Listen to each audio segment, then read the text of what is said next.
चलिए हम लोगों ने शुरू किया टॉपिक फ्रिक्शन शुरू कर दिया हमने ना। जी सर, रिवाइज करवा दीजिए एक बार। करवा दें, चलो ठीक है जी। चलिए तो फ्रिक्शन क्या है?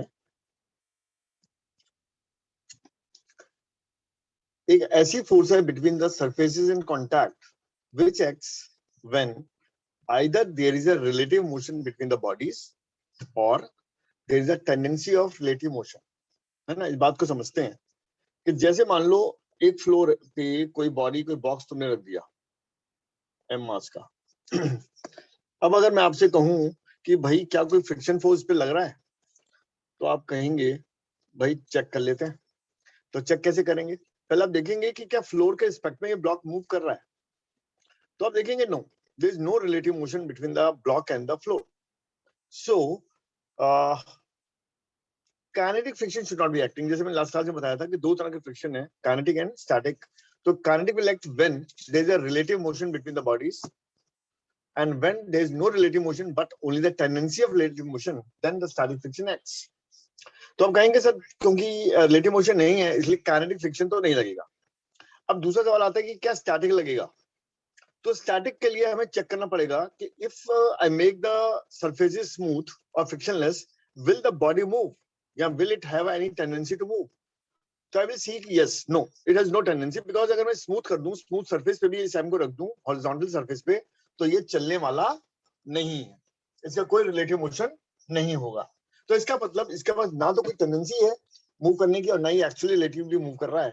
तो दोनों ही कंडीशंस यहाँ पे फिल कर रही हैं for friction to act. So will say कि friction will not act. Okay, अब इसके आगे बढ़ते हैं। अगर मान लो ये रफ सरफेस है और मैं एक फोर्स लगा रहा हूँ capital F suppose,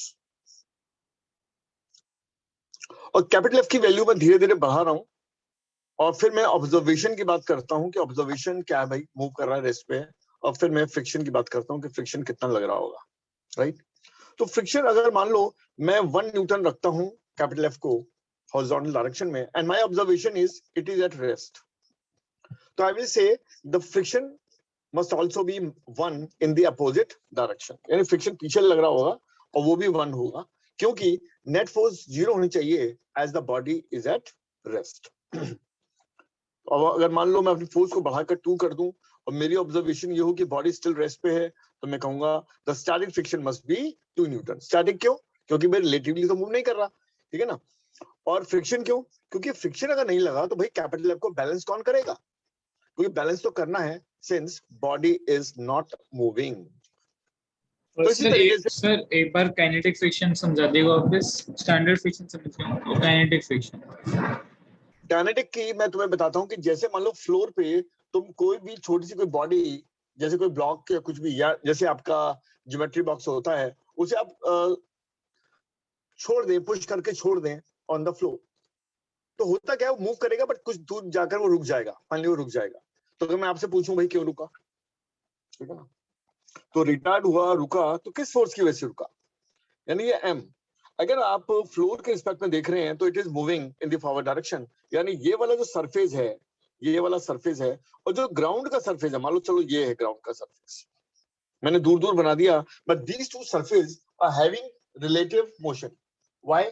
because surface तो भाई रेस्ट पे है, और सरफेस से अगर हम ब्लॉक को देखें तो वो मूव कर रहा है। तो जो मॉलिक्यूल्स या यूं कहें जो पॉइंट्स कांटेक्ट में थे सरफेस के, they are in the motion with respect to the surface. ऐसा है कि नहीं? So these points are moving, right, with respect to the surface. So there is the relative motion of the block with respect to the surface, या between the with the surface, है ना। relative मतलब क्या होता है? एक का motion दूसरे के रिस्पेक्ट में। तो फ्लोर के रिस्पेक्ट में the block is moving, it means there is a relative motion between the block and the floor. So and finally we see कि it stops. तो अगर ये रुका है तो भाई क्यों रुका है? बिना फोर्स के तो नहीं रुकेगा ना, रिटार्ड कैसे हुआ? तो इस पर जो फोर्स लगा है वो फ्रिक्शन का लगा है, और कौन सा फ्रिक्शन था वो था काइनेटिक, एफ के बोल देंगे इसे। The kinetic friction was acting which had made this block come to rest. क्या ये क्लियर हुआ बेटा? जी सर। राइट। तो ये तो वो एग्जांपल हो गया जो काइनेटिक का जो नीचे है, और इसके ऊपर जो चल रहा है वो स्टैटिक का है, क्योंकि आप जानते हैं कि भाई जब आपने 1 न्यूटन लगाया था, ऑब्जर्वेशन क्या थी कि ब्लॉक रेस्ट पे है, तो आपने कहा friction is must be 1 Newton, net force is 0। तो रिलेटिव मोशन अगर नहीं हो रहा तो आप इसका नेचर भी ले सकते हैं, it is static in nature, it is also static in nature. और धीरे धीरे धीरे मान लो बढ़ाते हुए आप 10 न्यूटन तक आए और आपने देखा स्टिल ये रेस्ट पे है, तो आपने कहा अच्छा तो फ्रिक्शन भी 10 ही है और ये अभी भी स्टैटिक है। अब आपने अगर 0.01 न्यूटन भी बढ़ाया, थोड़ा सा भी बढ़ाया और ये ब्लॉक चल पड़ा, ये चलने की टेंडेंसी में आ गया, तो आप कहेंगे इसका मतलब ये कि 10 Newton, yes, 10 Newton is the maximum value of the static friction that can act between the block and the surface, है ना। 10 से ज्यादा एग्जिस्ट, वो अपने आप को एडजस्ट नहीं कर रहा। 10 के बियॉन्ड जाते ही 10 के बियॉन्ड जाते ही रिलेटिव मोशन स्टार्ट हो रहा है, तो यानी 10 क्या है, ये इसका maximum value of the static friction है, जिसको हम कहते हैं लिमिटिंग फ्रिक्शन। तो यहाँ इस एक्सपेरिमेंट में समझ लो कि जब आपने 1 किया था, ऑब्जर्वेशन रेस्ट था, तो फ्रिक्शन आपने कहा 1 है और स्टैटिक है। जब आपने 2 न्यूटन लगाया, ऑब्जर्वेशन रेस्ट थी, तो आपने कहा फ्रिक्शन 2 है और स्टैटिक है, एंड सो ऑन। ये गिनती चलती रही, 3 4 5 6 7 8 9 तक चलती रही, 10 तक आ गई। और 10 के बियॉन्ड जाते ही आप समझ गए कि अरे ये तो चल पड़ा, चलने की टेंडेंसी आ गई, यानी static friction now cannot adjust beyond 10, so 10 is the maximum value of the static friction, which we call here limiting friction। तो यहाँ पे लिमिटिंग फ्रिक्शन को हम डिफाइन कर देते हैं, लिमिटिंग फ्रिक्शन। तो limiting friction is the maximum value of static friction, static friction, ठीक है ना। तो इसे नोट कर लो। और फिर अगर मैं कैपिटल एफ और स्मॉल एफ के बीच में एक प्लॉट बना दूं, एक ग्राफ बना दूं, तो मुझे देखो कैसा ग्राफ मिलेगा। ग्राफ होगा कुछ ऐसा, यानी लीनियर। जैसे जैसे मैं कैपिटल एफ को बढ़ाऊंगा, स्मॉल एफ बढ़ेगा। और फिर हम देखते हैं एक्चुअली कि जब ये चलना स्टार्ट कर देता है तो फ्रिक्शन पहले ऊपर से थोड़ा ड्रॉप करता है और ड्रॉप करने के बाद वो कांस्टेंट हो जाता है। तो दिस इज वाई एक्सिस पे फ्रिक्शन है और कैपिटल एफ पे फोर्स अप्लाइड है। तो यहाँ पे समझ जाते हैं कि ओ से ए तक जो फ्रिक्शन लगा वो क्या था, स्टैटिक। वो था स्टैटिक। और जो ए के कॉरस्पॉन्डिंग फ्रिक्शन है वो क्या है, limiting. FL is corresponding to the point A, corresponding to point A, ठीक है ना। तो ए के कॉरस्पॉन्डिंग जो फ्रिक्शन फोर्स लग रही है वो मैक्सिमम वैल्यू स्टैटिक है और उसको हम कहते हैं limiting friction. Now what happens beyond, यानी बी टू सी ले ले, तो for B to C friction is kinetic as body starts relative motion with respect to the surface। तो ए से जो बी का ड्रॉप आया है, ये हमें देखो, ये जो पूरा चैप्टर है ये पूरा एक्सपेरिमेंटल रिजल्ट पे बेस्ड है। तो always will use the word language कि एक्सपेरिमेंटली वी फाउंड दैट, ठीक है ना। इसमें कोई ऐसा नहीं है कोई फॉर्मूले थे, कोई एनालिसिस थी, वो लगाई और हमने कुछ कंक्लूजन निकाला। ये जितने भी कंक्लूजन निकलेंगी ये सब के सब बहुत सारे एक्सपेरिमेंट्स को परफॉर्म करने के बाद निकलेंगी। So whatever will say on the basis of the experiment being performed. तो जितने भी एक्सपेरिमेंट हुए हैं उन्हीं के बेसिस पे यहाँ हम कंक्लूजन्स लिखेंगे या बोलेंगे, ठीक है ना।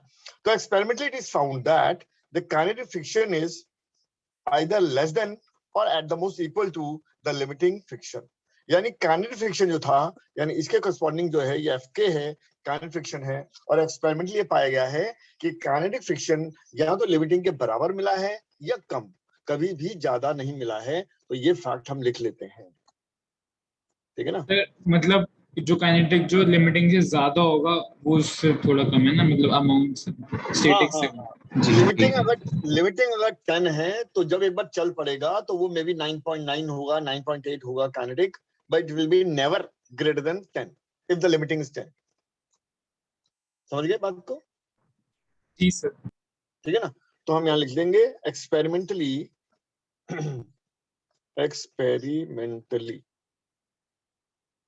it is found that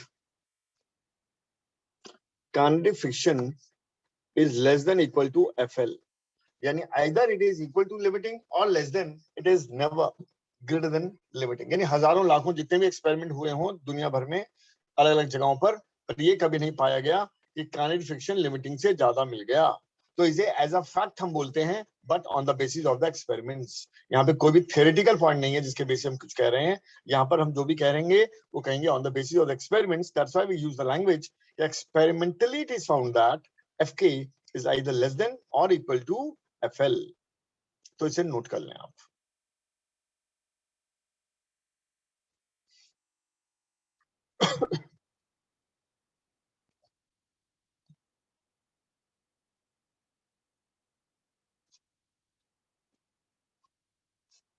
save कर लिया मैंने। ये कर लिया? मैंने कर चलिए लिया। अब देखिएगा नेक्स्ट पॉइंट जो हम लिख रहे हैं वो फिर से एक्सपेरिमेंटल है। क्या है? experimentally it is found that limiting friction is directly proportional to the normal reaction। यानी जो भी दो सरफेसेस के बीच में फ्रिक्शन की हम बात कर रहे हैं तो फ्रिक्शन लगता है टेंजेंशियल प्लेन में ना, सरफेस के टेंजेंशियल। तो नॉर्मल क्या लगता है? Perpendicular to the surface. तो जो दोनों सरफेस के बीच में नॉर्मल फोर्स होती है, नॉर्मल रिएक्शन फोर्स होती है, तो ये पाया गया है एक्सपेरिमेंटली कि limiting friction is directly proportional to this N, this normal reaction. And constant of proportionality here is mu s, and we call it as coefficient of static friction। coefficient of static friction। ठीक है जी, बात समझ में आ गई? फिर एक बार वापस समझा दियो। अरे बेटा जी, बहुत सारे एक्सपेरिमेंट करने के बाद ये पाया गया कि जो लिमिटिंग फ्रिक्शन होता है ना, यानी मैक्सिमम वैल्यू स्टैटिक फ्रिक्शन, वो नॉर्मल रिएक्शन के डायरेक्टली प्रोपोर्शनल है। कौन सा नॉर्मल रिएक्शन? जो दो उन सरफेसेस के बीच में है जिनके बीच में हम फ्रिक्शन की बात कर रहे हैं। जिन दो सरफेस के बीच में हम फ्रिक्शन की बात करेंगे उन्हीं के बीच का जो नॉर्मल रिएक्शन है उसके डायरेक्टली प्रोपोर्शनल होता है limiting friction, that is the maximum value of static friction. जितना ज्यादा नॉर्मल रिएक्शन होगा उतना ज्यादा फोर्स लगेगी, लिमिटिंग की वैल्यू आएगी। जैसे फॉर एग्जांपल समझिए ना, जैसे 2 kg का ब्लॉक है, उसे चलाने के लिए भैया 10 न्यूटन चाहिए, लेकिन 2 kg के ऊपर एक 2 kg और रख दो, अब क्या होगा? अब नॉर्मल रिएक्शन बढ़ जाएगा between the floor and the 2 kg block. So if the normal reaction increases, then the value of limiting friction will also increase। Okay? जी सर। अच्छा, ये मैंने यहाँ क्या लिखा? म्यू एस लिखा, तो इसलिए म्यू एस एन। तो म्यू एस क्या है? Coefficient of static friction. और ऑल्सो जो काइनेटिक फ्रिक्शन है वो भी पाया गया एन के प्रोपोर्शनल, और यहाँ पे नया कांस्टेंट आता है mu k, and mu k is called as coefficient of kinetic friction. ठीक है? और फिर से experimentally mu k is always less than or equal to mu s। यानी जो कोएफिशिएंट ऑफ काइनेटिक फ्रिक्शन होता है वो या तो स्टैटिक mu s के बराबर होता है या उससे कम होता है, कभी भी ज्यादा नहीं होता।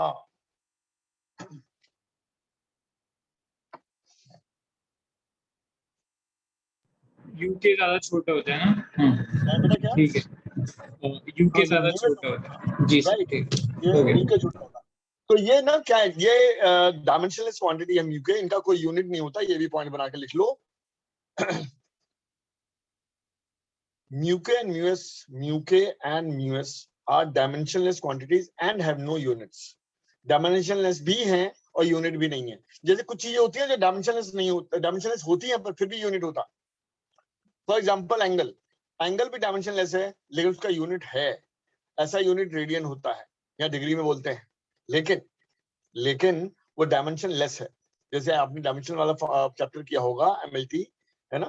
तो उसमें हम जो डायमेंशन बोलते हैं वो क्या है, डायमेंशन फॉर्मूला क्या है? मतलब it is a dimensionless quantity, है ना? It doesn't depend on the mass, length और एनीथिंग एल्स। तो और जहां तक यूनिट का सवाल है, एंगल का भी यूनिट रेडियन होता है, हम जानते हैं। लेकिन जो म्यू के म्यू एस है ना तो इनका कोई यूनिट है और ना ही कोई डायमेंशंस हैं, तो लिख लेना। तो mu k and mu s are the dimensionless quantities as well as have no unit, are dimensionless quantities and also do not have any unit. ठीक है ना, रेशियो है ना ये, फोर्स अपॉन फोर्स एक्चुअली, क्योंकि फ्रिक्शन भी force है, normal reaction भी फोर्स है। तो friction upon n is mu. तो mu is a quantity which has no dimensions as well as it has no unit. It is just a ratio. समझ गया sir, लिख भी लिया। राइट। तो यहाँ पे नोट कर लेना कि म्यू की जो वैल्यू है, नॉर्मली लोग समझते हैं कि शायद 1 से कम ही है, बट ऐसा नहीं है। It all depends on the surface conditions, experimental conditions. तो it can be greater than 1। तो पॉइंट बना के लिख देना, the value of mu can be greater than 1। तो तो जनरली हम जितने कैसे लिख रहे हैं? क्या बेटा, n लिखना है ना बस, मतलब n से द वैल्यू ऑफ, मैंने लिखा है value of mu can be greater then u, 1। ठीक है ठीक है ठीक है। म्यू म्यू है ना, म्यू बोलते हैं म्यू। तो यू में थोड़ा सा ये बना दो अगर, तो बन जाता है म्यू। समझ गया सर, लिख समझ गए लिया। ना, जी। बहुत ही बढ़िया। चलिए, तो ये हमने समझा कि भाई फ्रिक्शन जो होता है स्टैटिक भी हो सकता है, काइनेटिक भी हो सकता है। रिलेटिव मोशन है तो काइनेटिक है, टेंडेंसी है तो स्टैटिक है। और maximum value of static is called as limiting friction. And the formula FL is equal to mu SN, है ना। खाली FL को रिलेट करता है ये फॉर्मूला, ये FS की बात नहीं करता। मतलब देखेंगे अभी क्वेश्चंस में। और अगर बॉडी एक बार चल पड़ी, यानी रिलेटिव मोशन है अगर, तो हम लगाएंगे F के बराबर म्यू के N, राइट। Yes sir. चलिए, बहुत ही बढ़िया। अब चलते हैं आगे। चलिए, सबने नोट कर लिया? अंशिका जी, आपने नोट कर लिया? Yes sir. ओके जी, तो सर चलते मैंने हैं कर आगे। दी। ओके जी बेटा, चलते हैं आगे। फिर कर लिया ना? अब यहाँ पे देखिए, दो टर्म्स हैं। एक तो क्या होता है, एक को बोलते हैं हम लोग एंगल ऑफ फ्रिक्शन, और एक होता है एंगल ऑफ रिपोज। तो इनको भी क्लियर कर लेते हैं कि एंगल ऑफ फ्रिक्शन क्या है। एंगल ऑफ फ्रिक्शन, तो एंगल ऑफ फ्रिक्शन में क्या है कि भाई कोई ब्लॉक है, मान लो हॉरिजॉन्टल सरफेस पे रखा हुआ है, तो आपने ये F लगाया हॉरिजॉन्टली एंड ग्रेजुअली आपने F की वैल्यू बढ़ाई, तो नॉर्मल रिएक्शन तो खैर ऊपर ही लगेगा जो mg के बराबर हो जाएगा, और फ्रिक्शन लगेगा इस तरफ। और जब ये लिमिटिंग हो जाएगा, लिमिटिंग, सो द मैक्सिमम, तो नेट जो रिएक्शन फोर्स होता है वो होता है N और F का रिजल्टेंट, याद रखना, इसे बोलते हैं हम R। क्योंकि देखो N किसने लगाया, तो सरफेस ने, फ्रिक्शन किसने लगाया, तो सरफेस ने, तो नेट फोर्स कितनी लगाई सरफेस ने, तो आंसर है R, जो N और FL का क्या होता है, रिजल्टेंट।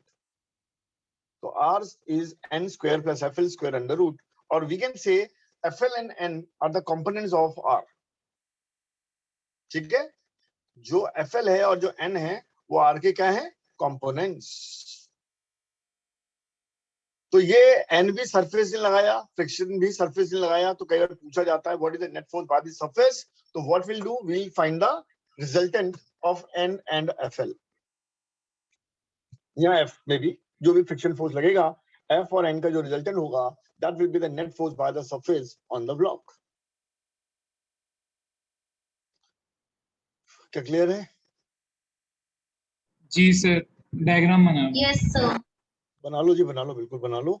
और सर जो आपने नीचे F2 लिखा है, तो आपने ऊपर F लिखा है ना, वो बेटा मैंने को ये आपने R लिखा है। हाँ, देखो ये तो हाँ अंदर F लिखा है, FL फिलहाल तो इसके यहाँ इसके पे लिए नहीं, डायग्राम में। डायग्राम में मैंने बिल्कुल लिखा है, ये देखो मैंने ये लिखा है FL, लिमिटिंग फ्रिक्शन लिखा है ना मैंने, FL। यानी एंगल ऑफ फ्रिक्शन डिफाइन हम तब करेंगे जब ये फ्रिक्शन लिमिटिंग हो चुका होगा, और दैट रिएक्शन जो भी एंगल बनाएगा with the vertical, that will be called as angle of friction. तो this theta is called angle of friction. और एंगल ऑफ फ्रिक्शन निकालने के लिए हम क्या करेंगे, tan theta will be the vertical component over horizontal component. Vertical कौन है, FL, हॉरिजॉन्टल कौन है, N। याद है ना, अगर ये थीटा है तो N हो गया बेस और परपेंडिकुलर हो गया FL। tan थीटा होता है परपेंडिकुलर अपॉन बेस।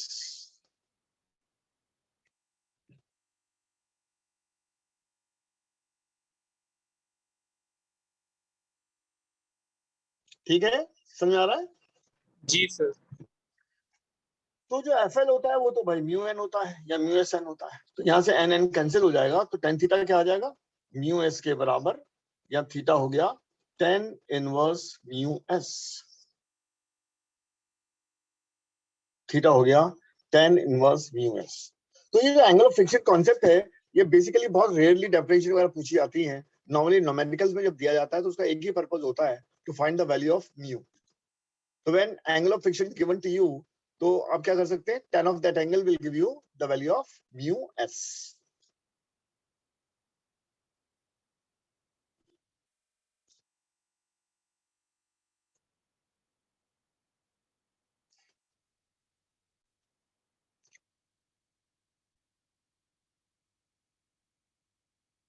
सर आखिर का एक बार और समझा दीजिएगा, क्या समझाना बेटा, क्या चीज?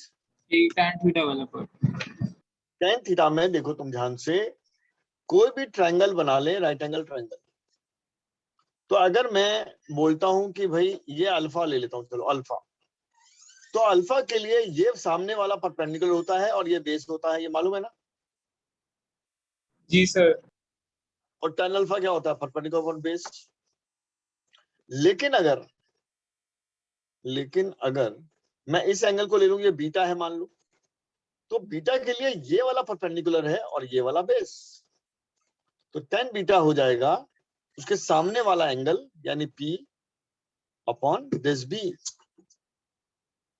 ब्राउन वाला P और ब्राउन वाला B।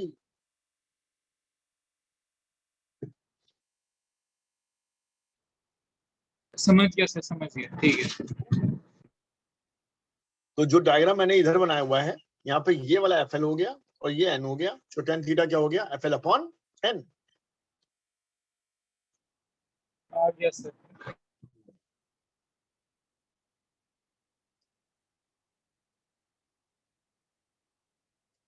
सर लिख दीजिए। ठीक है जी, हो गया? मेरा हो गया सर। हो गया आपका? अंशिका आपका हो गया बेटा? Yes sir. तो चलिए नेक्स्ट पे चलते हैं। तो नेक्स्ट है angle of repose. Angle of repose, REPOSE। तो ये बेसिकली क्या होता है, जैसे मान लो तुम कोई अपना जैसे ज्योमेट्री बॉक्स है, उसको पहले इरेजर रख दो, इरेजर, ये ज्योमेट्री बॉक्स है, ये इरेजर रख दिया तुमने, और धीरे धीरे इसको फिक्स करके इसको तुमने उठाना शुरू कर दिया और ये एंगल पे आ गया। तो जिस एंगल पे ये इरेजर जस्ट स्लिप करने लगेगा, जस्ट गिरने लगेगा, that angle will be called as angle of repose. समझ गए? सर एक बार और बता दो। फिर बता देते हैं। जैसे मान लो ज्योमेट्री बॉक्स होता है ना आपका, ऊपर आपने इरेजर रख दिया, उसके यस आपने एक तरफ से सरफेस को उठाना शुरू किया, उसे इंक्लाइन प्लेन बना दिया, स्लाइड बना दिया, जैसे झूला होता है ना स्लाइड, तो वो बना दिया आपने। Yes sir. अब जो आपका इरेजर है वो स्लिप करता हुआ नीचे गिरेगा, ठीक है ना? Yes sir. लेकिन वो शुरू में नहीं गिरेगा, वो एंगल बढ़ाते रहोगे, बढ़ाते रहोगे, बढ़ाते रहोगे, एक सर्टेन एंगल आएगा जब वो नीचे स्लिप होना जस्ट स्टार्ट होगा। तो यस जब वो जस्ट स्टार्ट होगा, तो वो जो एंगल बनेगा ना स्लाइड का या इंक्लाइन प्लेन का with horizontal, that will be called as angle of repose.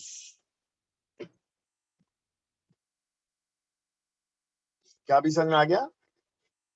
Yes जी सर। सर। तो अब हम क्या करते हैं, हम पहले वो इंक्लाइन प्लेन ही बना लेते हैं। जब फाइनली वो स्लिप करने वाला है तो वो डायग्राम बना लेते हैं। तो चलो, ये बन गया वो इंक्लाइन प्लेन और ये है वो एंगल जब ये ब्लॉक जस्ट स्लिप करने वाला है। तो जब ये जस्ट स्लिप करने वाला है तो इसमें फ्रिक्शन जो लगेगा वो कौन सा होगा, वो होगा लिमिटिंग, और नॉर्मल रिएक्शन तो खैर इधर लगना ही है। और जो mg था, mg का ये कंपोनेंट तुम्हें मालूम है ना, ये आता है mg cos थीटा और इधर आता है mg sin थीटा, और ये जस्ट स्लिप करने वाला है, मतलब फ्रिक्शन लिमिटिंग हो चुका है।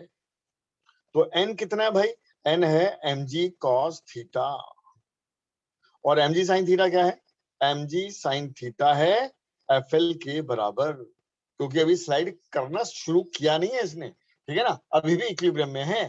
थोड़ा सा एंगल बढ़ाते ही ये स्लाइड करना शुरू कर देगा, यानी इसकी टेंडेंसी आ चुकी है स्लाइड करने की और फ्रिक्शन लिमिटिंग हो चुका है।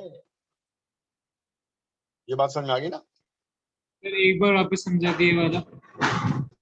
ऐसा है कि थीटा एंगल को धीरे धीरे बढ़ाओगे तो ब्लॉक के नीचे गिरने की संभावना बढ़ेगी और एक सर्टेन एंगल पर वो जस्ट स्लिप करने वाला होगा, जिसका मतलब है थोड़ा सा और बढ़ाते ही अब वो नीचे गिर ही जाएगा, स्लिप करके आ ही जाएगा।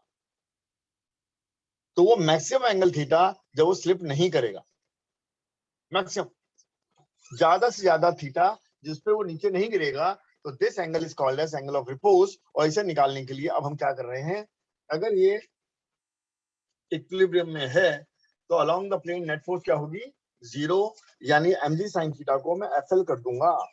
mg sin थीटा वो फोर्स है ना जो उसको नीचे खींच रही है अलोंग द प्लेन, और FL क्या है, जो ऊपर लग रही है।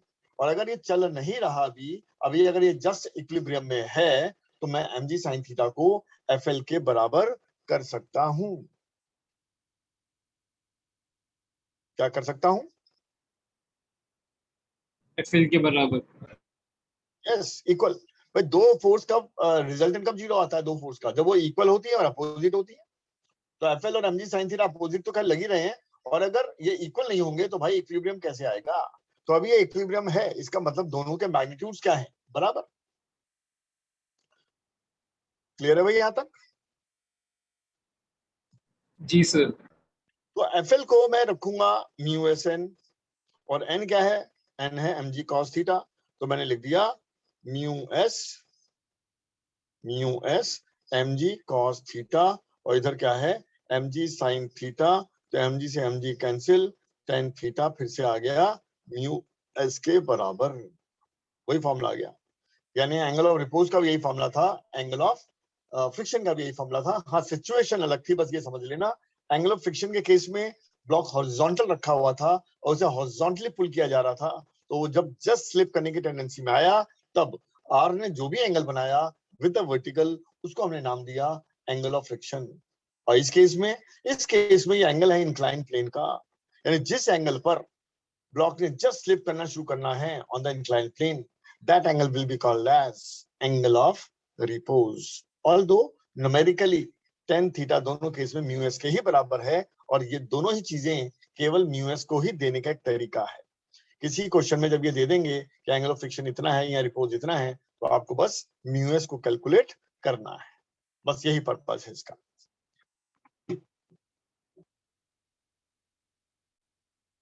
ठीक है, यहां तक जी नोट सर। कर लो, यहां तक नोट कर लो।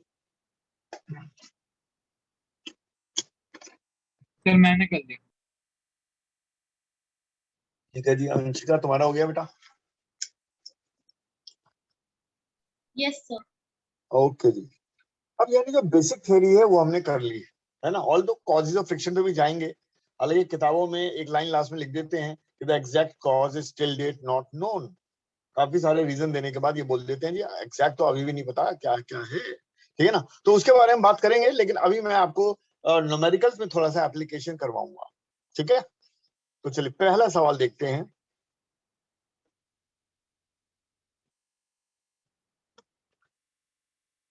मान लो हॉरिजॉन्टल सरफेस पे कोई ब्लॉक रखा हुआ है m, और m की वैल्यू है मान लो 10 kg, और म्यू यहाँ पे गिवन है 0.3, म्यू गिवन है 0.3। और याद रखिएगा जब केवल म्यू गिवन होता है तो उसको म्यूएस और म्यू के दोनों की तरह ट्रीट किया जाता है, that is this is the value of mu s and this is the value of mu के। या तो दोनों अलग अलग दे देंगे या केवल एक ही म्यू दे देंगे। और जब एक ही म्यू देंगे तो हमारा सवाल होगा सर ये क्या है, क्या ये म्यू के है, क्या ये म्यूएस है। तो उस केस में हम इसे एज ए म्यूएस भी ट्रीट करेंगे और म्यू के भी ट्रीट करेंगे, क्योंकि हम जानते हैं ना कि म्यू के कम होगा या बराबर होगा म्यूएस के, तो एटलीस्ट बराबर तो हम ले ही सकते हैं, इसमें कोई दिक्कत नहीं है, ठीक है जी। तो अब मेरा सवाल है आपसे कि अगर आपसे कहा जाए कि भाई इधर अगर मान लो 5 न्यूटन फोर्स लगा दें तो what is the acceleration of the block and what is the force of friction acting on it. तो चलिए कैलकुलेट करिए कि अगर 5 न्यूटन फोर्स में हॉरिजॉन्टल इस पे लगा देता हूं तो कितना फ्रिक्शन फोर्स लगेगा इस ब्लॉक पे और क्या एक्सेलरेशन होगा इसका। तो find friction and acceleration.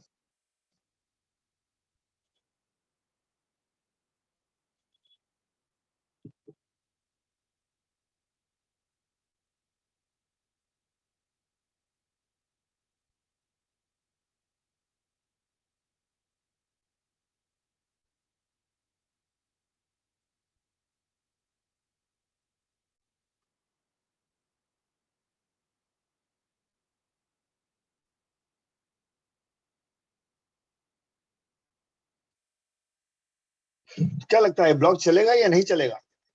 Sir U refers to friction कितना हो रहा है ना? हाँ, तो इसमें हम देखो क्या करते हैं, सबसे पहले हम ये जानने की कोशिश करते हैं कि कितना फोर्स लगाना पड़ेगा चलाने के लिए। तो हमें FL निकालना होता है, लिमिटिंग फ्रिक्शन। तो लिमिटिंग फ्रिक्शन तो होता है म्यू एन, म्यू 0.3 है और एन mg के बराबर होता है। और mg मैंने दिया है, मतलब m दिया है 10 और g भी 10 है मान लो। तो ये आ गया 30 न्यूटन, यानी लिमिटिंग फ्रिक्शन की वैल्यू है 30 न्यूटन और मैंने लगाया है केवल 5। तो व्हाट डू थिंक, चलेगा या नहीं चलेगा? सर एक सेकंड, ये 10 into 10 क्या नहीं है? चलेगा। नहीं चलेगा, अंशिका ने कहा। हाँ जी, आप बोलो अदनान, क्या कह रहे हो? ये 10 into 10 क्या है समझा दीजिएगा, दोनों 10 कहाँ से आए? एक्चुअली ओके, ये देखो म्यू एम जी फॉर्मूला है। म्यू की वैल्यू है 0.3, एम की समझ वैल्यू गया, है 10 और जी भी है 10, तो आ गया 30 याद आ गया, न्यूटन। समझ गया। सर ठीक है ना? नहीं ले वो। नहीं चलेगा, बिल्कुल सही बात। यानी अगर हमने 5 ही न्यूटन लगाया है तो ये चलने वाला नहीं है। अच्छा, फ्रिक्शन फोर्स कितना लग रहा होगा अभी, 30 या कुछ और? Sir friction force 5। अंशिका ने बोला 5। 5 अदनान सर, तुम क्या 5 बोल? 5 चल रहा होगा, 5 ही लग रहा टेस्ट होगा। पे होगा जी। एम जो क्योंकि है अभी वो स्टैटिक मूव फोर्स, नहीं कर रहा है। बिल्कुल सही है, स्टैटिक फ्रिक्शन।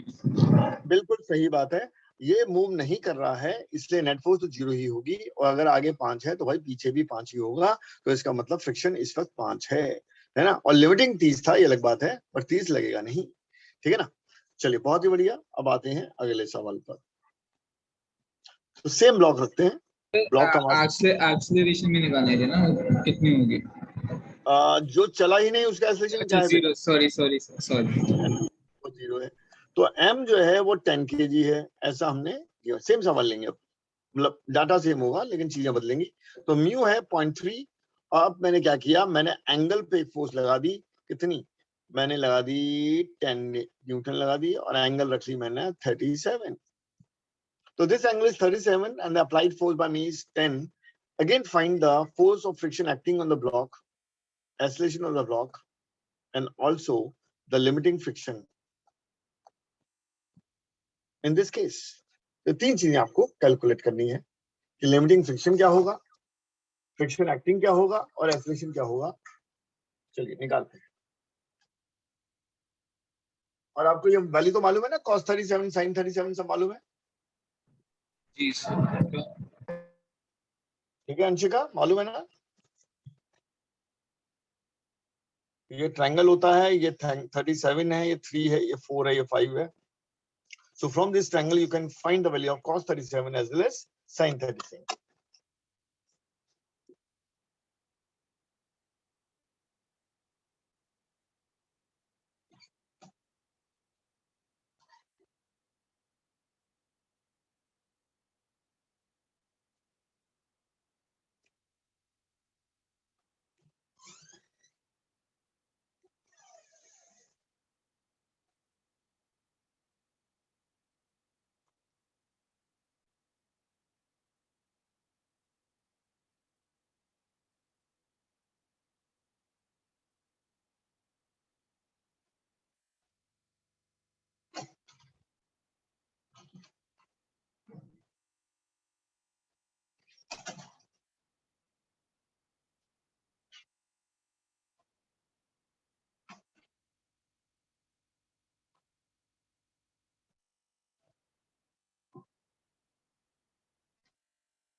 हाँ जी, आंसर्स आ गए।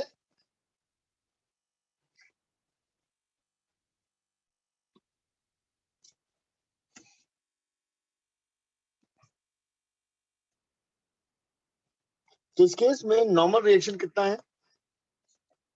mg तो खैर 100 न्यूटन होगा, 10 into 10। तो what is the value of normal reaction in this case? Is it 100 or something else?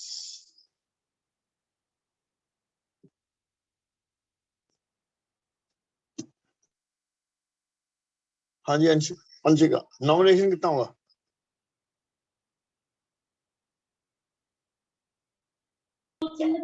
Sir, n is equals to mg. n is equal to mg इस case में नहीं होने वाला, कुछ और होने वाला है इस केस में। देखो जो 10 न्यूटन लगाया मैंने, उसका कंपोनेंट इधर भी आएगा जो 10 cos 37 होगा, और ऊपर भी आएगा जो 10 sin 37 होगा। तो हॉरिजॉन्टल कंपोनेंट तो हो गया 10 into 4/5 यानी 8 न्यूटन, और जो वर्टिकल कंपोनेंट है sin 3/5 होता है ना, तो वर्टिकल कंपोनेंट हो जाएगा 10 3/5 that is 6 Newton. So in the vertical direction, since the block is not moving, so n plus this 6 should be equal to 100. ध्यान से देखो, n भी ऊपर लग रहा है और ये 10 न्यूटन का जो वर्टिकल कंपोनेंट है वो भी ऊपर लग रहा है, और दोनों मिलके 100 होंगे, यानी कि n हो जाएगा इस केस में 100 minus 6 that is 94 न्यूटन। क्या ये क्लियर है? ध्यान से देखो, नॉर्मल रिएक्शन। एक सेकंड, जो ये 354 जब यूज करते हैं, इसका 37 से कोई लेना देना नहीं है ना? किसका बेटा? जो 37 से जी सर, है ना लेना देना। 10 न्यूटन का जो कंपोनेंट निकाला मैंने वो 37 को ही तो यूज करके निकाला ना। एक्स कंपोनेंट 10 न्यूटन का क्या हो जाएगा? 10 cos 37 दैट इज 8 न्यूटन, और वर्टिकल कंपोनेंट क्या हो जाएगा? 10 sin 37 यानी कि 6 न्यूटन।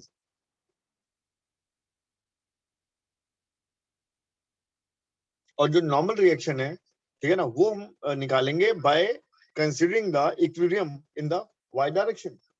वाई डायरेक्शन में नेट फोर्स 0 है, तो n + 6 ऊपर लगने वाली फोर्स नीचे लगने वाली फोर्स के बराबर होगी, यानी n आ जाएगा 94 न्यूटन। क्या ये क्लियर है?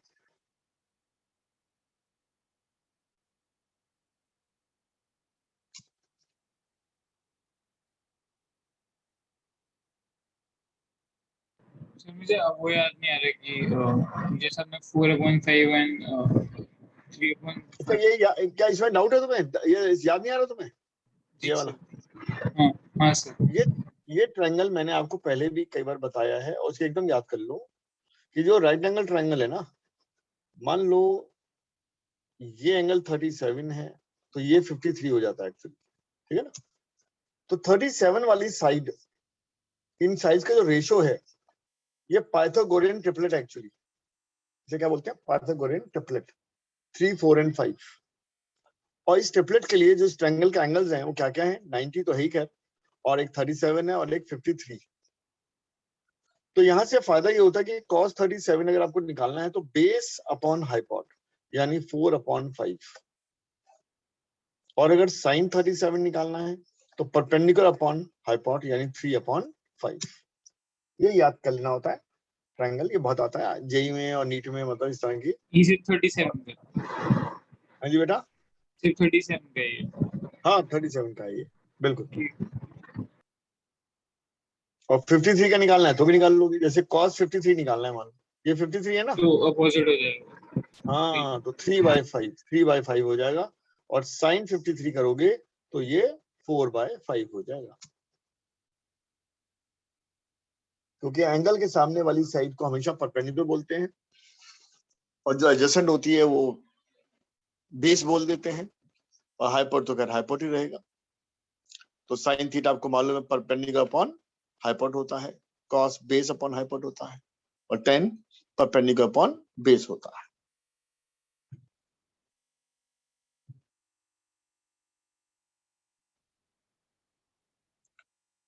तो क्या यहां तक क्लियर हो गया?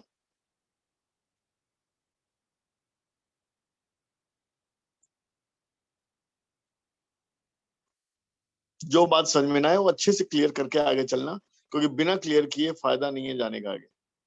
जो भी बात समझ में ना आए वो पूछो, समझो और उसके बाद आगे चलो।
चलिए जी बताइए, यहाँ तक हो गया हो तो हाँ नाम बताइए, कुछ हो गया ये अदनान?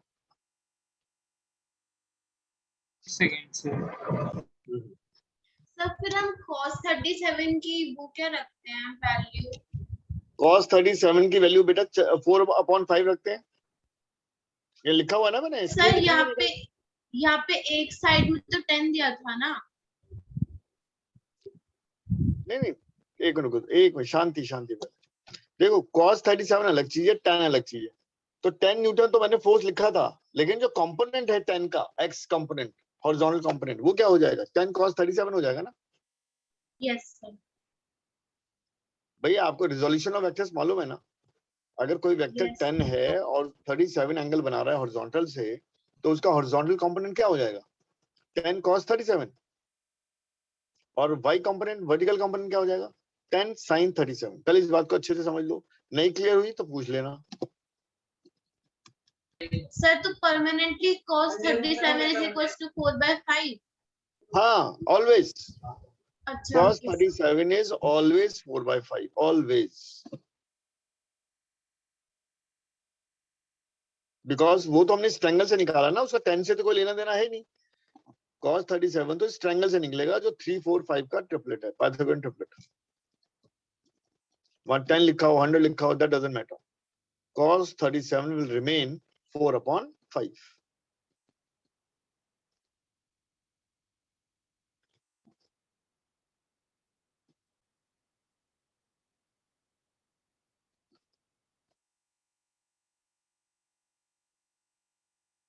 sin 37 क्या है? sin 37 3/5, 3/5। ठीक है सर। ठीक है ना, ट्रायंगल में देखो ना 37। मैंने कैलकुलेशन मिस्टेक कर दी थी, इसलिए कंफ्यूज हो गया था। ओके ओके ओके,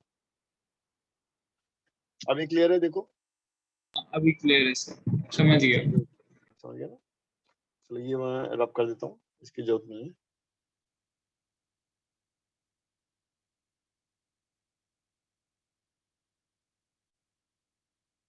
सर ये n+6 इज इक्वल टू 1 से वापस समझा दिएगा। क्या बेटा? हाँ, ये जो नॉर्मल रिएक्शन है ऊपर लग रहा है और n6 है और नीचे 100 है। जो वेट है mg वो तो 100 है। m इंटू जी की वैल्यू क्या होगी? m तो 10 kg था ना, तो 10 इंटू 10, g की वैल्यू 10 है, m is 10 and g is 10, so mg is 100। तो 100 लगा downward, weight of the body is 100। और नॉर्मल रिएक्शन किसने लगाया? सरफेस ने, तो n लगाया ऊपर, और 10 न्यूटन जो हमने अप्लाई किया हुआ है, एक्सेलरेशन ने अप्लाई किया हुआ है, इसका जो वर्टिकल कंपोनेंट है वो क्या है? वो है 6 न्यूटन। 10 sin 37 is 6।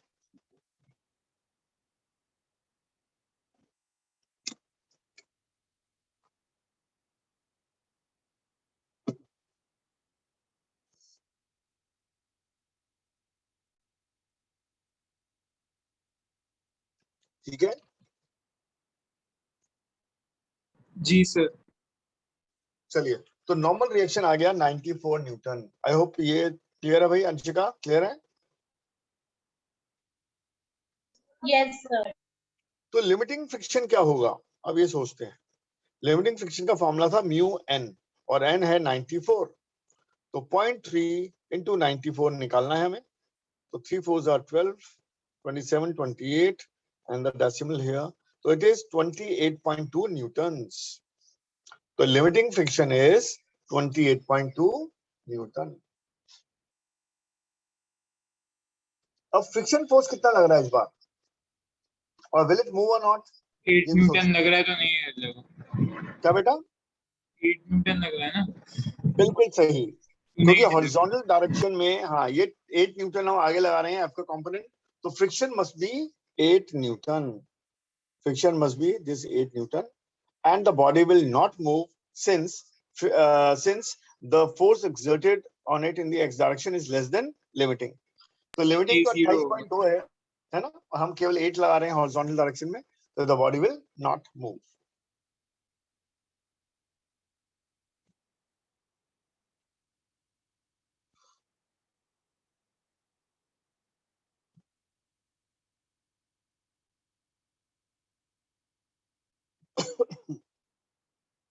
हो गया सर. हो गया ना? चलिए, बहुत ही बढ़िया.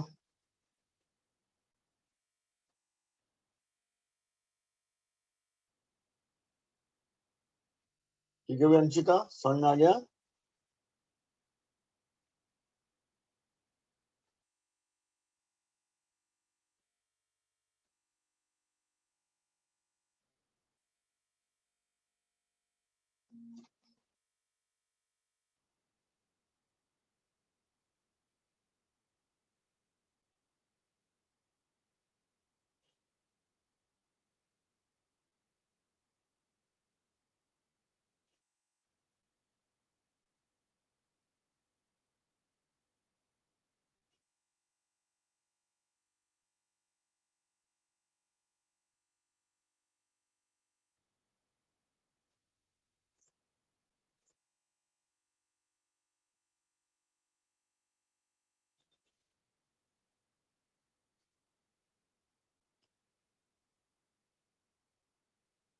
हाँ जी अंशिका, डन बेटा? सर बस एक सेकेंड. ठीक है.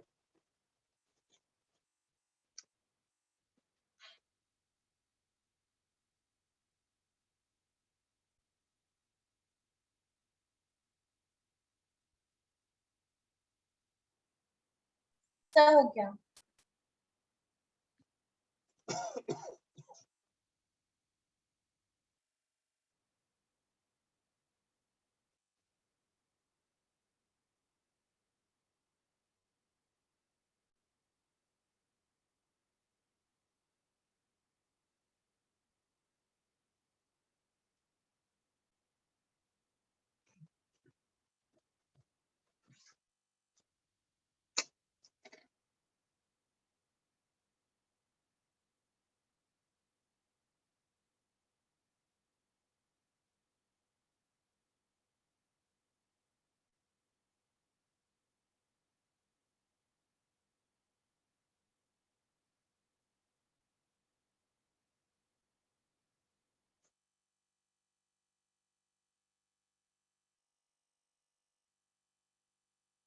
सर हो गया. चलिए, तो अब हमें समझ में आ गया कि भाई ये चलने वाला नहीं है, तो एक्सेलरेशन की वैल्यू क्या होगी? 0. ठीक है. चलिए, तो नेक्स्ट केस देखते हैं. मान लो ये इंक्लाइन प्लेन है, और ये एंगल फिर से ले लेता हूं मैं 37, एंड ब्लॉक फिर से वही 10 kg, और म्यू की वैल्यू लेकिन इस बार दे रहा हूं मैं 0.7. चलिए देखते हैं कि फ्रिक्शन फोर्स कितना लगेगा इस बार, और क्या ये एस्लेट होगा.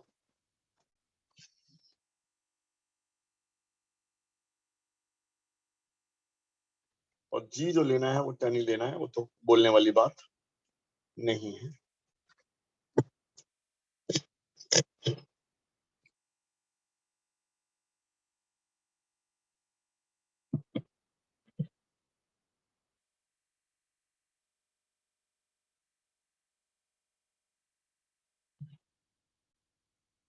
सर इरेजर का क्या है? मास 10 kg, इरेजर क्या ब्लॉक है, ये ब्लॉक 10 मास kg का 10 ब्लॉक, ठीक है ठीक है ठीक ठीक है ना, और एंगल 37 है इंक्लाइन प्लेन का, और म्यू गिवन है 0.7।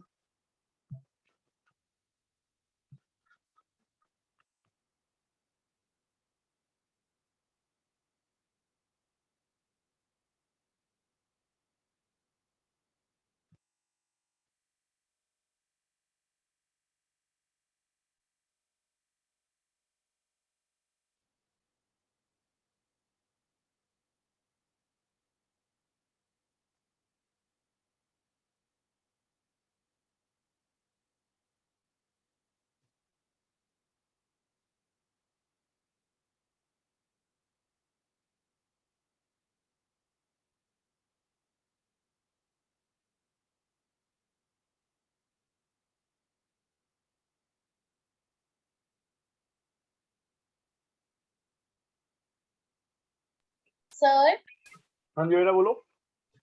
सर यहाँ पे आपने जो मास दिया वो 10 kg दिया, तो क्या पहले हम इसे ग्राम्स में चेंज करें? बेटा ऐसा यूनिट तो केजी होता है ना, ग्राम में क्यों करेंगे? हम तो सब कुछ ऐसा ही यूनिट में रखेंगे। फोर्स न्यूटन में होता है, जी मीटर पर सेकंड स्क्वायर है, मास केजी में होता है। ओके तो सर। इफ अगर वो केजी में है तो उसे केजी में ही रहने दो। हाँ गलती से ग्राम में होता तो केजी में कन्वर्ट करते, ऐसा ही यूनिट्स में हम वर्क करेंगे ना।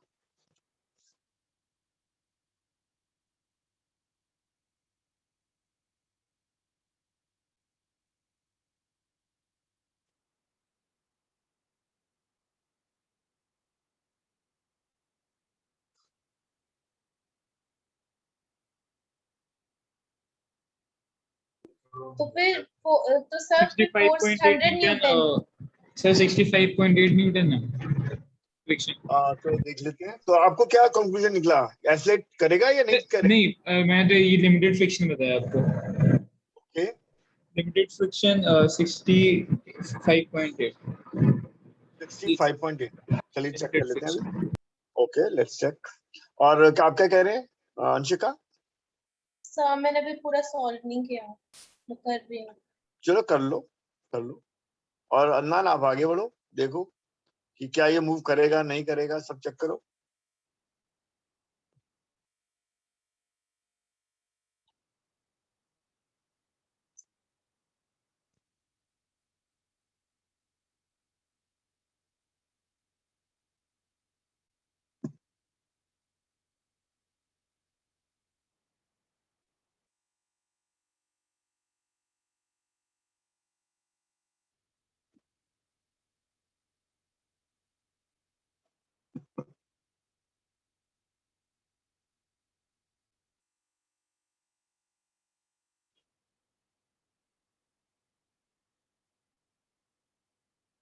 सर ये मूव करेगा आई थिंक। चलिए देखते हैं, चलिए तो चेक करते हैं कि भाई इसमें क्या होने वाला है। तो नॉर्मल रिएक्शन तो चलो ऐसा ही लगना है, और mg का जो ये कंपोनेंट होगा वो होगा mg cos 37, और ये वाला कंपोनेंट होगा mg sin 37, और फ्रिक्शन ने तो ऊपर लगना है। अब कौन सा लगना है वो देखते हैं। तो पहले चलिए लिमिटिंग फ्रिक्शन की वैल्यू निकालनी है, तो हमें क्या निकालना पड़ेगा, limiting friction is mu n, और n इस केस में हो जाएगा mg cos 37। तो म्यू तो था 0.7, m था 10 kg, g है 10, एंड cos 37 क्या था 4/5। तो डेसिमल हटा के एक जीरो गया और ये आया 2, तो ये हो गया 8, और 8 7 होता है 56। तो भाई अनन कितना आया था तुम्हारा? तुम्हारा कुछ 60 समथिंग आ रहा था शायद। नहीं तो सर ये मैं 94 है तो मैंने गलत किया था। सही है। ठीक है ना। तो म्यू mg cos 37 रखेंगे तो ये आया 56 न्यूटन। तो तो फिर लिमिटिंग सर ये वैल्यू, मूव करेगा ना, वो क्योंकि तो बेटा फोर्स इसकी बड़ी वो है। वो डिपेंड करेगा कि mg sin थीटा कितना है। तो जो उसे पुलिंग फोर्स है यानी mg sin 37, लेट्स चेक ये कितना है।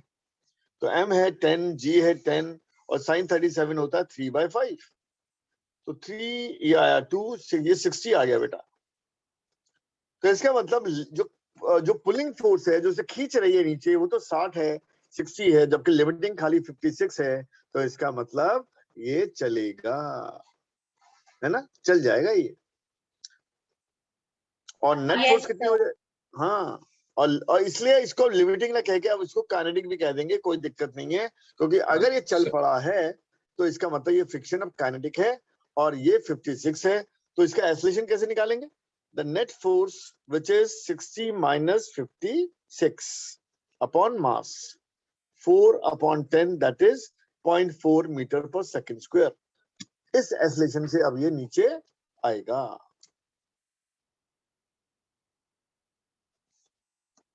हो गया सर। सर मैं पता है मैंने गलती ये की थी कि मैंने जो फ्रिक्शन कॉस और साइन के जो बनाया था कि मैंने उसको सीधा सीधा करके नहीं बनाया था, ओके, मैंने एंगल से सीधा करके ले गया था, मेरी इसलिए गलती हुई थी। अब सही हाँ हो वो गलती हो जाती है, बिल्कुल बिल्कुल। तो इसका डायग्राम जब भी बनाओगे, डायग्राम का बहुत बड़ा रोल है एक्चुअली, एबीडी का, फ्री बॉडी डायग्राम का, वो अच्छे से बनाओ एकदम, तो कोई गलती कहीं नहीं होगी।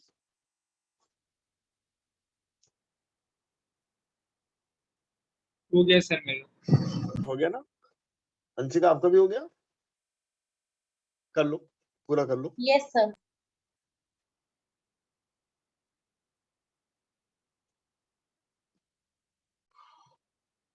चलिए तो नेक्स्ट पे आते हैं।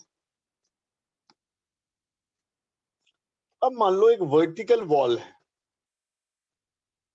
वर्टिकल वॉल, और ये ब्लॉक है एम, जो एम फिर से क्या है 10 kg का है, और म्यू की वैल्यू चलो 0.3 ले लेते हैं।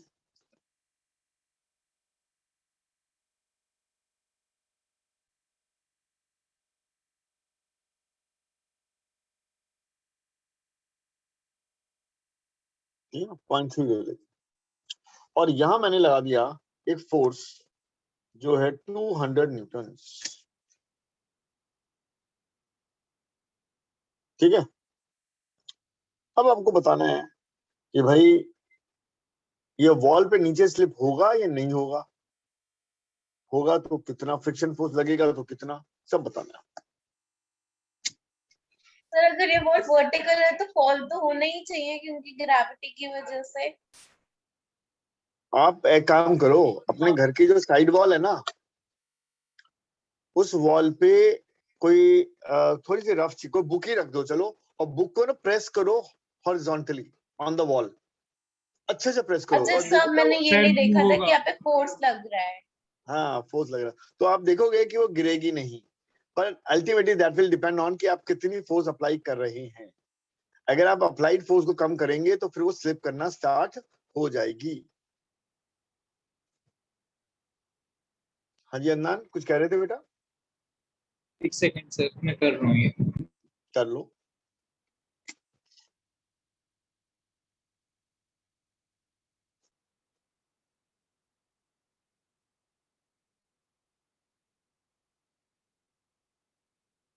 तो इसमें हमें क्या क्या बताना है? हमें नॉर्मल रिएक्शन की वैल्यू बतानी है, फ्रिक्शन बताना है, एक्सेलरेशन बताना है। ओके,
सर इस केस में तो एन जो एन है वो mg के इक्वल होगा ना? देखते हैं भाई, देखते हैं अदनान क्या बोल रहा है भाई, देखें अदनान कितना होगा भाई नॉर्मल रिएक्शन। Sir 28.2 N. नहीं, नॉर्मल रिएक्शन बताओ पहले। उसी का, अच्छा नहीं सॉरी, 100 न्यूटन। 100 न्यूटन। तो आंसर है 100 is not the right answer. 100 नहीं होगा भाई। तो फिर सर, पर यहाँ पे तो सर कोई इंक्लाइन प्लेन भी नहीं है। कोई बात नहीं, देखते हैं, चलो देखते हैं। देखो mg लगना है नीचे, और mg की वैल्यू क्या आती है 100, सीधा 100 ही कर देता हूँ। और नॉर्मल रिएक्शन तो वॉल लगाती है ना भाई, यहाँ पे वॉल, इस पर। और इस डायरेक्शन में क्या लगा है 200, यानी एक्स डायरेक्शन में the body is not going to move. या तो वो स्लिप करेगी या नहीं करेगी, but at least it will not going to move in the X direction, क्योंकि दीवार को तोड़ के तो चलने वाली नहीं है ये, है ना। इतना मज्यूम करके चलेंगे कि दीवार is strong enough, it will not move in the X direction. So it means N must be balanced by this capital F, that is 200 Newton. जी सर, समझ। तो नॉर्मल रिएक्शन जो है ना, वो 200 न्यूटन होगा ही। और ये लिमिटिंग लिख देंगे ना, N is 200 newton by newton second of motion. हाँ, लिमिटिंग फ्रिक्शन तो म्यू एन होता है भाई। एन अगर निकल गया 200, म्यू तो 0.3 है, तो ये आ गया 60 newton. Limiting friction is 60 newton. Now what is going to happen, will it move or not? अब ये डिसाइड करना है।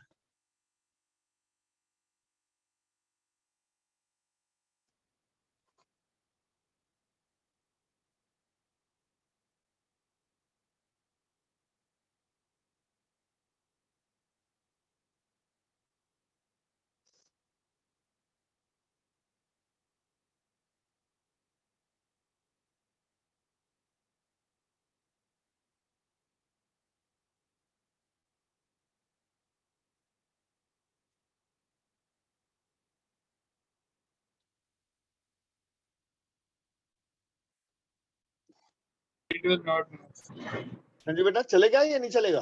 नहीं चलेगा सर। ओके, आपने कहा नहीं चलेगा। अंशिका, आप क्या कहते हो?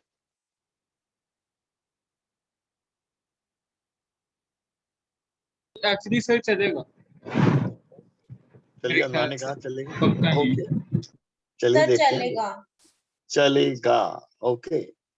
तो बिल्कुल सही जवाब आपका, क्योंकि 100 Newton is the force which is pulling it downwards. चलाने के लिए जो 100 मीटर लग रहा है इस पे, और ऊपर जो लगने वाला फोर्स है वो मात्र 60 न्यूटन है। तो body has to move in the downward direction. You are right. और एक्सेलरेशन हो जाएगा एफ नेट अपॉन मास। अब नेट कितना होगा भाई? 100 माइनस 60, और मास क्या है 10। तो it means 40 upon 10, that is 4 meter per second square. So this is the acceleration with which the body will move downwards. ठीक है ना? तो इस फोर्स से, इस एक्सेलरेशन से बॉडी अब नीचे चलने वाली है ना, इस सवाल में। इसे नोट भी कर लेते हैं, और आपका बिल्कुल सही जवाब है। गुड।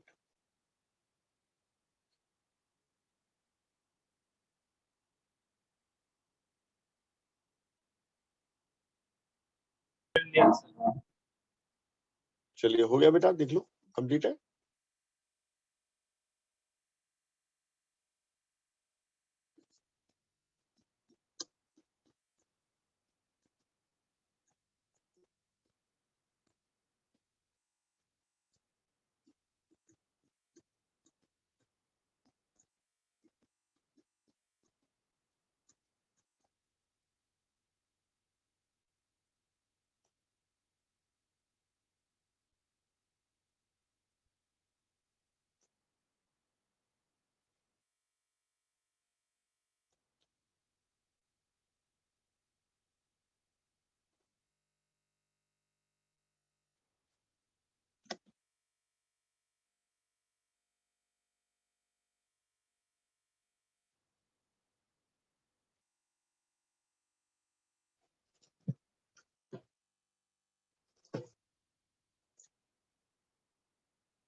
सर मेरा हो चुका है।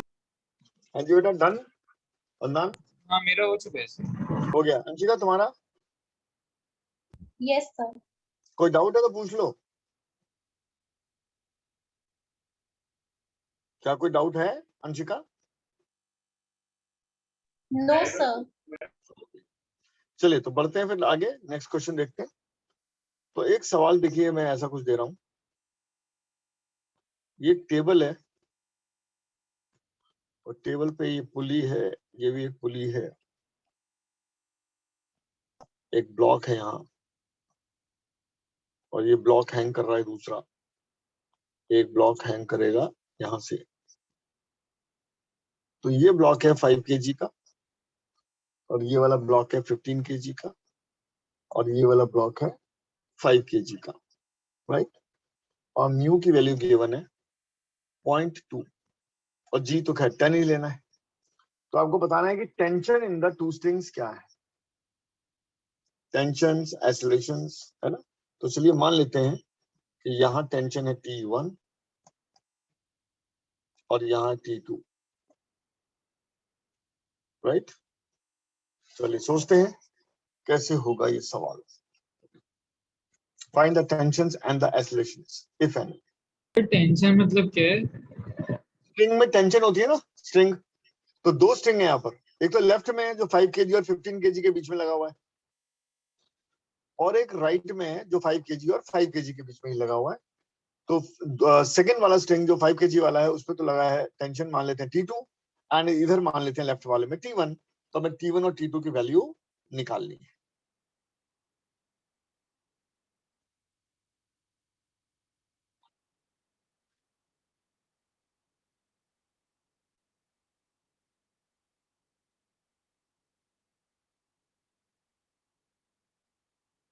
सर ये वाला करा दिया, हाँ जी बेटा, ये वाला करा दिया, ये वाला करा दिया, मैं समझा नहीं। करा दिए।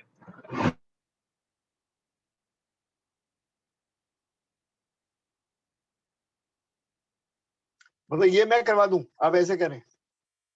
जी सर। ओके ओके ओके, चलिए तो इसे देखते हैं। तो यहाँ पर देखो क्या है, इस सवाल को ना थोड़ा वैसे भी देखते हैं कि जो फ्रिक्शन के सवालों में करना पड़ता है, केस बनाने पड़ते हैं। जैसे फॉर एग्जांपल, अब मुझे नहीं मालूम कि चलेगा या नहीं चलेगा, तो मैं केस 1 बनाता हूं। मैं अज्यूम करता हूं कि let's assume the system doesn't move, does not move, ठीक है ना। अगर ऐसा है तो T2 की वैल्यू क्या हो जाएगी?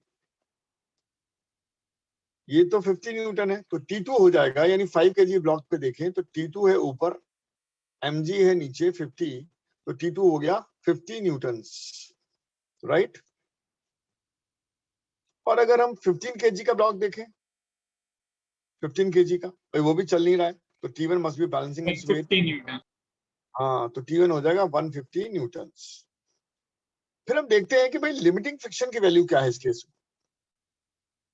लिमिटिंग तो होता है म्यू एन, और म्यू है 0.2, और जो एन हो जाएगा एन, वो तो आप देख पा रहे हो, वो तो इसके वेट के बराबर है, यानी 50 न्यूटन के बराबर है। सही है। तो limiting friction is only 10 Newton.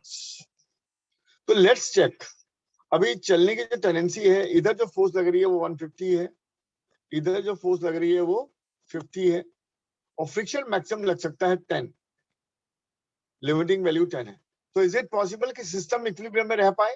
Check करो, लेफ्ट में लग रहा है 150, राइट में लग रहा है 50 एंड 10, तो is it possible the system will remain at rest और इज इन इक्विलिब्रियम?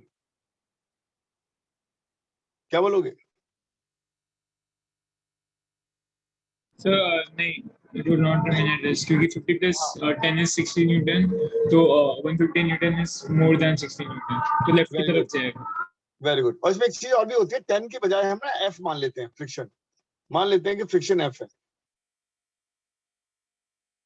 ठीक है ना। मान लेते हैं कि फ्रिक्शन एफ है, और एफ की वैल्यू निकाल लेते हैं। जैसे मान लो ये एफ है, तो हम क्या करते हैं, लेफ्ट में जो फोर्स लग रही है वो लग रही है 150, और राइट में लग रहा है 50 प्लस फ्रिक्शन, तो यहाँ से सॉल्व करके फ्रिक्शन आता है 100, जबकि हमें मालूम है कि लिमिटिंग फ्रिक्शन ही 10 है, तो इट इज नॉट पॉसिबल। ऐसे भी हम लोग कह सकते हैं लैंग्वेज में कि अगर शुरू में मैंने मान लिया कि सिस्टम रेस्ट में है तो फ्रिक्शन लगा लेते हैं, है ना, राइट में लगा लेते हैं और देखते हैं कि उसकी वैल्यू क्या आती है, तो वो आई 100 न्यूटन्स, जबकि हम जानते हैं कि लिमिटिंग तो वही 10 ही है, तो यानी ये केस पॉसिबल नहीं है। Friction can not be greater then the limiting value, so this case is not possible.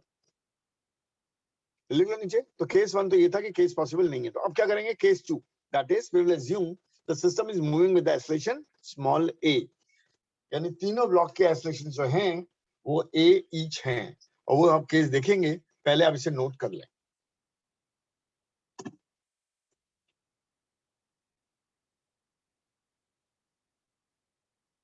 और देख भी लें क्या एकदम अच्छे समझ में आ गया। अंशिका, कोई डाउट हो तो पूछ लेना बेटा।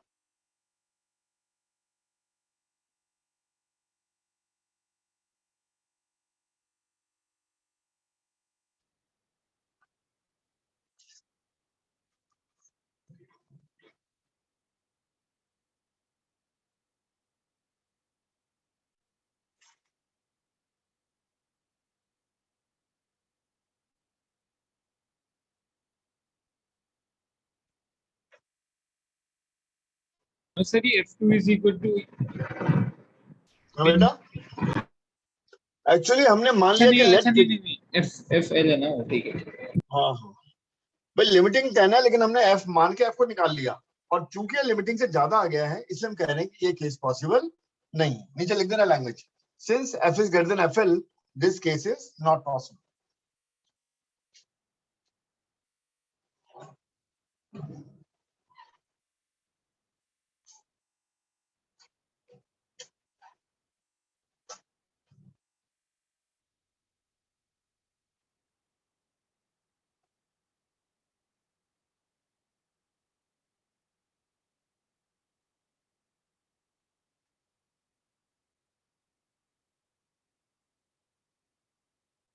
हो गया है सर।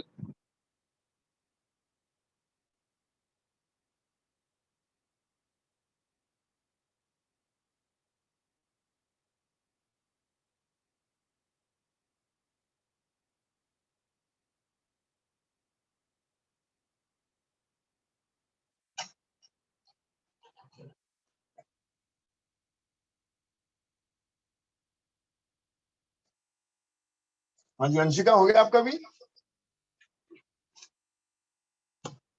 सर बस एक सेकेंड। हाँ कर लो बेटा।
सर हो गया। चलो चलते हैं आगे, नेक्स्ट केस देखते हैं।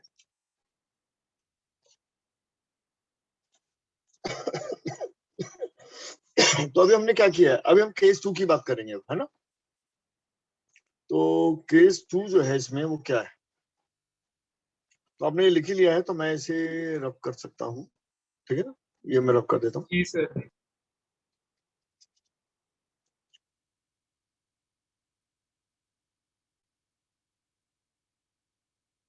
और केस 2 यहीं ले लेते हैं, ठीक है ना। तो ये 150 ये सब रब कर दो, क्योंकि अभी हमने ये मानना नहीं है कि ये इक्विलिब्रियम में है। तो चलिए case 2 is, let's assume the system is moving, system, your blocks are moving with the acceleration small a. मान लेते हैं कि ये भी स्मॉल ए से ऊपर जा रहा है, ये भी स्मॉल ए से नीचे आ रहा है, और ये 5 kg भी स्मॉल ए से लेफ्ट में आ रहा है। तो फॉर 15 kg ब्लॉक देखते हैं, टेंशन लग रही है ऊपर T1 and it's weight is downward 150, acceleration downward है। तो इक्वेशन क्या बनेगी, 150 minus T1 equal to 15 into a, है ना, net force equal to M a. तो ये इक्वेशन बन जाएगी फॉर द 15 kg ब्लॉक। और जो 5 kg ब्लॉक है, चलो नाम भी देते हैं, ये ए है मान लो, ये वाला बी है, ये वाला सी है मान लो। तो ये ब्लॉक ए है ना, ब्लॉक ए 15 kg। अब ब्लॉक बी की बात करते हैं जो हॉरिजॉन्टल है, 5 kg ब्लॉक। तो इस 5 kg ब्लॉक पर इधर जो फोर्स लगेगी वो तो लगेगी T1, इधर लगेगी T2 एंड इधर लगेगा फ्रिक्शन, वो भी कौन सा, kinetic, and it is accelerating in this direction with acceleration a. तो हम क्या लिखेंगे, T1 minus T2 minus friction equal to mass into a. तो T1 अननोन है, T2 मेरा अननोन है, बट फ्रिक्शन मैं जानता हूं 10 है और मास 5 है और इनटू ए है। तो this is my equation number 2।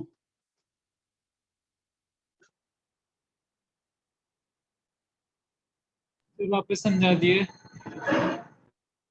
देखो ये जो हॉरिजॉन्टल पड़ा हुआ है ना, टेबल के ऊपर ब्लॉक पड़ा हुआ है, तो उसे लेफ्ट में टेंशन T1, देखो टेंशन कैसे लगती है, अवे फ्रॉम द बॉडी। तो ये T1 क्या करेगा 5 kg को, ये 15 पुल करेगा पीछे इधर, और T2 राइट में पुल करेगा।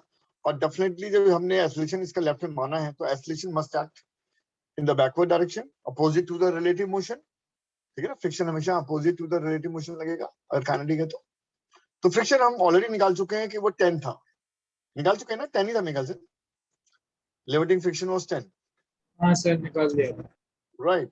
तो अब हमने इक्वेशन लिख ली कि भाई T1 लगा लेफ्ट में, T2 लगा राइट में, F के लगा राइट में, तो नेट फोर्स होगा ही एक ही डायरेक्शन में, एक ही लेफ्ट में है ना। तो लेफ्ट वाले फोर्स में से राइट वाले फोर्स को माइनस कर दो, यानी T1 में से T2 को और F के को माइनस कर दो, तो आ जाएगा नेट फोर्स, और ये बराबर होगा product of mass and acceleration, यानी 5 इंटू ए।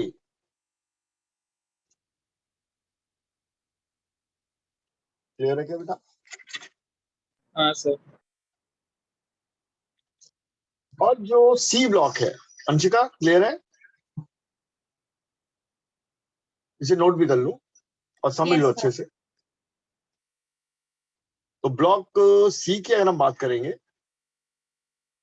सी जो 5 kg का ही है बट वर्टिकली हैंग कर रहा है, तो टेंशन T2 लग रही है ऊपर और mg उसका 5g, 5 into 10 लग रहा है नीचे, आइसोलेशन हमने ऊपर माना है उसका।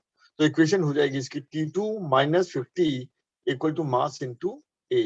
Since acceleration is in the upward direction, तो नेट फोर्स भी मुझे ऊपर ही लेनी पड़ेगी, यानी T2 में से mg को माइनस करिए और equal to mass into acceleration कर दीजिए। तो आपकी रिक्वायर्ड इक्वेशन बन गई applying Newton's second law.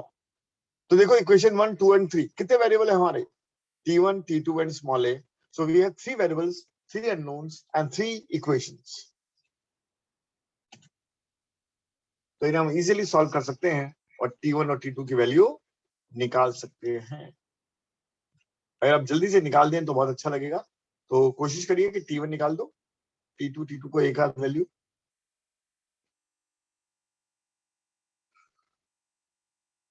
Sir equations form कैसे कि मुझे समझ नहीं आया है। अच्छा तो पहले समझते हैं, फिर हम न्यूटन सेकंड लॉ लगा रहे हैं बेटा। कौन सा लॉ लगा रहे हैं? Newton second. तो सेकंड लॉ होता है हाँ net force equal to M A. Left hand side में रखिए नेट फोर्स, राइट में रखिए product of mass and acceleration. यही होता है ना न्यूटन सेकंड लॉ। हाँ सर। तो जरा ए ब्लॉक को देखो, 15 केजी का ब्लॉक, क्या क्या फोर्स लग रही है? T1 लग रहा है ऊपर और mg लग रहा है नीचे, ऐसे ही है ना? 150 नीचे और T1 ऊपर, ठीक है ना? और एक्सेलरेशन मैंने जूम किया है डाउनवर्ड। कोई भी एक डायरेक्शन अज्यूम कर सकते हो, उसमें कोई दिक्कत नहीं है।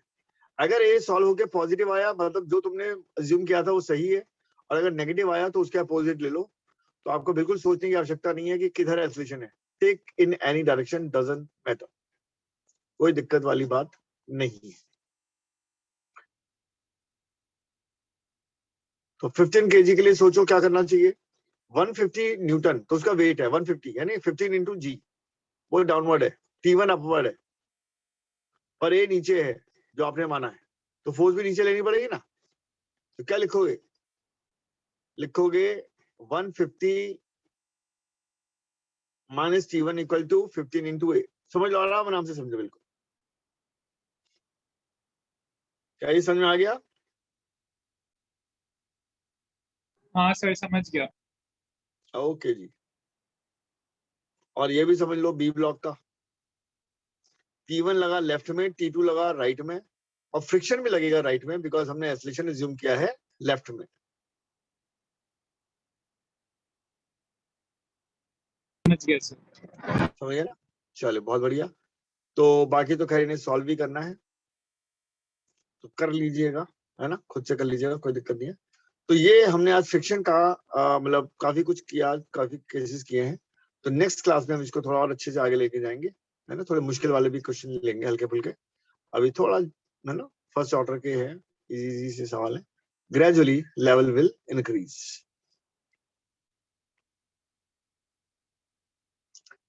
तो यहां तक के समझ में आ गया बेटा आज के सारा? हाँ सर। अन्ना, सर एक क्वेश्चन आगे। पूरा कर रहा था। कर लो बेटा, कर लो। सॉल्व कर रहे हो क्या? हाँ सर। कर लो फिर, बहुत अच्छी बात है, कर लो। अंशिका समझ में आ गया बेटा? देख लो। Yes sir. चलिए, तो सॉल्व कर रहे हो क्या? अभी करना है अभी करो, बाद में करना है बाद में करो, ठीक है ना। लेकिन इक्वेशंस को सर बहुत फिर अच्छे से T2 is equals to 9। T2 equal to 9, एक मिनट लेट मी चेक, एक मिनट देखता हूँ मैं क्या आंसर है इसका।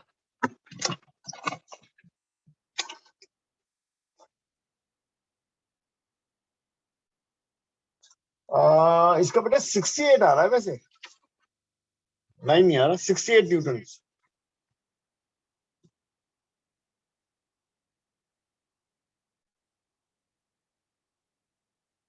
जो T2 आ रहा है वो 68 आ रहा है, और जो T1 आएगा वो 96 आएगा।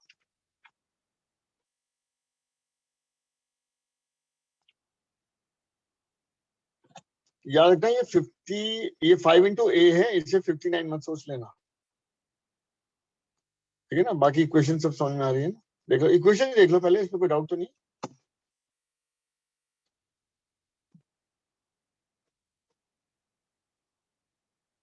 तो आपने क्वेश्चन में क्या चेंज किया है? क्या बेटा? आपने क्वेश्चंस में क्या चेंज किया है? वैसे नहीं, क्या मैंने स्मॉल ए को ठीक से बना लिया, क्योंकि वो मैंने कहा 9 ना लग रहा हो, ए है ना, ये सब 5A है, ये ए है ना, मास इनटू एक्सेलरेशन है ना। तो यहाँ आपको कंफ्यूजन ना हो पढ़ने में, इसलिए मैंने इसको थोड़ा ठीक से लिखा है। और इक्वेशन अगर आपको ठीक से समझ में आ गई है तो इसे एक बार सॉल्व करके देखिएगा। मुझे पूरी उम्मीद है कि आंसर्स आ जाएंगे, क्योंकि सॉल्व तो आप कर ही लेंगे, ऐसे कोई इशू वाली बात नहीं है मेरे ख्याल से।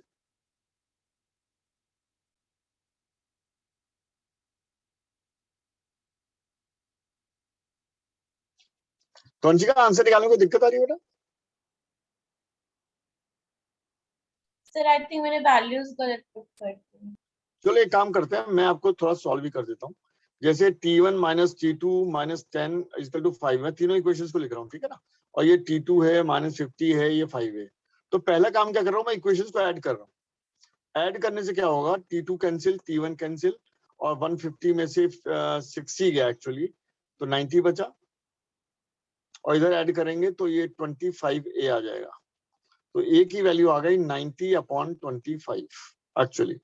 तो इसको रख देते हैं यहाँ पर इस वाले इक्वेशन में। तो T2 हो जाएगा 50 + 5 × A, यानी 50 + 5 × 90/25। तो 5 से गया 5, और ये आ जाएगा 1, ठीक है, एंड 9। तो 19 है और 50 है बेटा, 69 आ रहा है, देखो आंसर, ठीक है ना।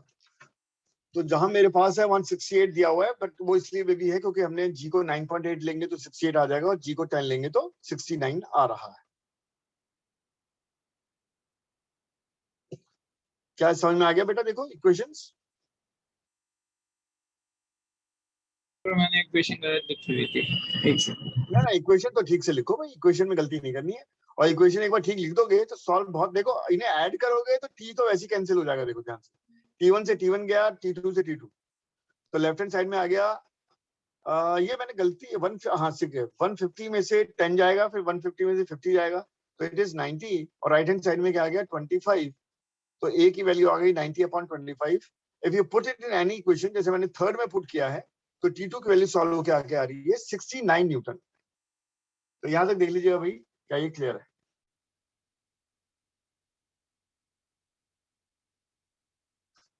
अब तो सॉल्व भी कर दिया भाई, सामने आपके सॉल्व है, तो उसमें कोई डाउट है क्या, बताओ भाई।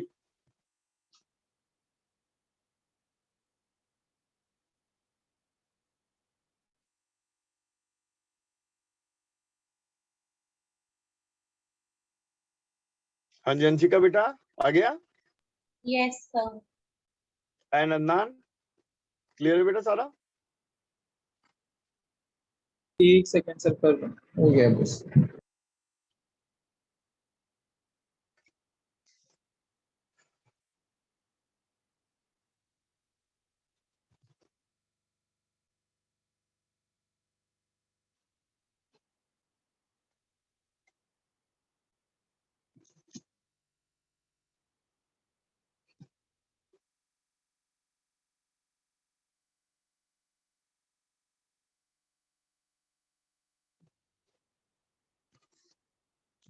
चलिए कोई नहीं, सॉल्व कर लीजिए इसे, थोड़ा सॉल्व करने में टाइम 1-2 मिनट लगेंगे आपको, ठीक है, तो कर लीजिएगा। सर एक सेकंड सर, अगर 90 को 5 से काटेंगे तो 18 नहीं होगा वो? अगर 90 को 5 से डिवाइड करेंगे काटेंगे, हाँ वही। तो 18 आ रहा है क्या, देखता हूँ। हाँ सही कह रहे हो, तभी 68 ही आ रहा है, वही बोल रहा था, 68 वही। 68 ही आ रहा है, ठीक है बेटा। वो मुझे लगा मैं अच्छा कैलकुलेशन मिस्टेक कर गया, 45 समझ गया उसे, 40 था वो, है ना, 8 आएगा, बिल्कुल सही है, 68 इज द राइट आंसर।